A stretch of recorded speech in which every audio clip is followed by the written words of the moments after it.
இந்த வயசானவர் பார்த்தீங்கன்னா, காட்டுல போயிட்டு அங்க இருக்க மூங்கில வெட்டி, அத கொண்டு வந்து அவரோட மனைவி கிட்ட குடுத்து, அத வச்சு சில பொருட்கள தயார் பண்ணி, அத கொண்டு போய் சந்தையில வித்து, அதுல வர வருமானத்துல சந்தோஷமா வாழ்ந்து வந்துட்டு இருக்காங்க. இப்படியே ஒரு நாள் அந்த வயசானவர் மூங்கில் வெட்டுறதுக்காக போம்போது, அங்க ஒரு பிரகாசமான ஒரு மூங்கில பார்க்குறாரு. அந்த மூங்கில கட் பண்ணும்போது, அதுல கட்டை விரல் சைஸ்ல ஒரு குட்டி பொண்ணு இருக்கு. அந்த பொண்ண சுத்திலுமே வெள்ள கலர் ஒளி வீச ஆரம்பிக்குது. அதுக்கப்புறமா அந்த பொண்ண தூக்கி கொண்டு வந்து அவரோட மனைவி கிட்ட சொல்றாரு. நமக்கு பசங்களே இல்ல. இந்த பொண்ண நம்மளோட பொண்ணா வளர்ப்போம்னு சொல்லிட்டு, அந்த பொண்ணுக்கு மூன் லைட்ன்னு சொல்லி பேர் வைக்கிறாங்க. அப்படியே பார்த்தீங்கன்னா, அங்க அடிச்ச காத்துல மூன் லைட் பறக்க ஆரம்பிக்கிறா. உடனே பொண்ண பிடிச்சிடுறாங்க. அப்ப துணி விழுந்து அந்த பொண்ணுக்கு ஏற்பட்ட சாபம் நீங்கிருது. அதனால பொண்ணு சாதாரண பொண்ணா மாறிடுறா. இப்படியே பாத்தீங்கன்னா சில வருடங்கள் போது மூன் லைட் பெரியவளா வளர்ந்துடுறா. மூன் லைட் பெரியவளா வளர்ந்ததுக்கு அப்புறமா மூன் லைட்டோட அப்பா மூன் லைட்டுக்கு திருமணம் பண்ணி வைக்கணும்னு சொல்லிட்டு 2, 3 பேரை கூட்டிட்டு வராரு. ஆனா மூன் லைட்டுக்கு திருமணம் பண்ணிக்க விருப்பம் இல்ல. அதனால அங்க வந்தவங்கள்ட்ட சொல்றா, என்ன நீங்க திருமணம் பண்ணிக்கணும்னா நான் கேட்கறத கொண்டு வரணும்னு சொல்லிட்டு தங்க மரமும் மாய கிண்ணத்தையும் கொண்டு வர சொல்றா. இதனால அவங்களும் அங்க இருந்து போயிடுறாங்க. அப்படி போனவங்க பாத்தீங்கன்னா மூன் லைட் கேட்டதை கொண்டு வர முடியாமலே தோல்வி அடைஞ்சிடுறாங்க.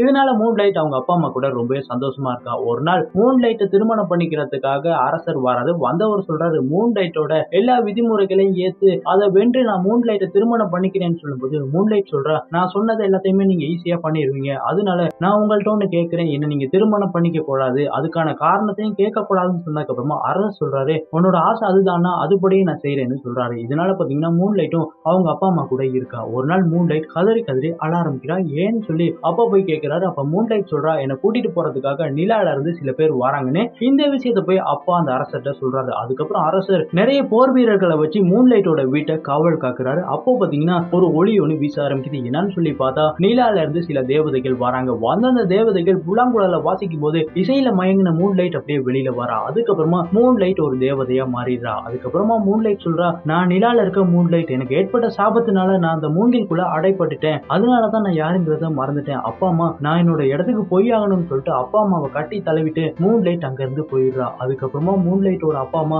மூன் லைட்டோட வருகைக்காக தினமுமே ராத்திரி ஆனதுக்கு அப்புறமா நிலாவை பார்த்து ரசிக்கிறாங்க. இப்படியே இந்த பக்கம் இந்த அரசர் திருமணம் பண்ணிக்காம மூன் லைட்டை மட்டும் பார்த்து ரசிச்சுக்கிட்டே இருக்காரு.